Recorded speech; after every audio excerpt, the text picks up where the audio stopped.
महाराष्ट्राच्या नवी मुंबई शहरात गणेश विसर्जनच्या नियमांचे सर्रास उल्लंघन होत असल्याची धक्कादायक बाब समोर आली आहे।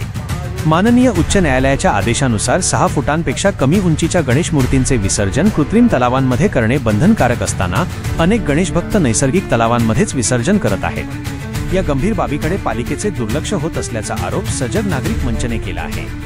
पालिका प्रशासनाने लाखो रुपये खर्च करून 143 कृत्रिम तलावांची निर्मिती केली, तरीही बहुतांश ठिकाणी हे तलाव रिकामेच राहिले। पालिकेचे स्वयंसेवकच लहान गणेश मूर्ती नैसर्गिक तलावात विसर्जित करताना दिसून आल्याने जनतेने ऐकले नाही। या सबबीखाली पालिका आपली जबाबदारी झटकत असल्याचा आरोप होत आहे। सजग नागरिक मंचाने या संपूर्ण प्रकरणाची सखोल चौकशी करण्याची मागणी केली आहे। त्यांनी कृत्रिम तलाव निर्मिती आणि जनजागृतीवर झालेल्या खर्चाची माहिती तसेच कृत्रिम आणि नैसर्गिक तलावांमधील विसर्जनाची वास्तविक आकडेवारी जाहीर करण्याची मागणी केली आहे।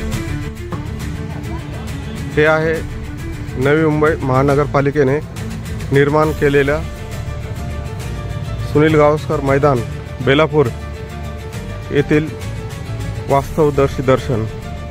माननीय सर्वोच्च न्यायालयाच्या निर्देशानुसार 6 फुटापेक्षा कमी उंचीच्या गणेश मूर्तींचे विसर्जन कृत्रिम तलावात करण्याचे बंधनकारक केल्यानंतर नवी मुंबई महानगरपालिकेने संपूर्ण नवी मुंबईत मोठ्या प्रमाणावर कृत्रिम तलावाची निर्मिती केली आहे आणि माननीय आयुक्तांनी असे स्पष्ट केले होते की नवी मुंबईत मोठ्या प्रमाणावर कृत्रिम तलावाची निर्मिती करून माननीय न्यायालयाच्या निर्देशाचे पालन करून गणेश विसर्जनाचे आयोजन केलेले आहे।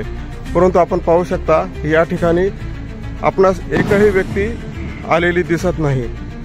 पालिकेचे जे इथं नोंदणी रजिस्टर आहे त्यात असलेल्या माहितीनुसार आत्तापर्यंत एकूण 19 गणेश मूर्तीचे विसर्जन झाल्याचे या ठिकाणी नमूद केलेले आहे।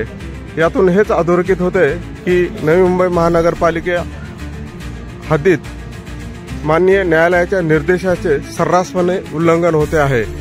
कृत्रिम तलावाची निर्मिती आणि त्यावरील केलेला खर्च याचेच विसर्जन झाल्याचे आपल्याला यात दिसून येते। धन्यवाद।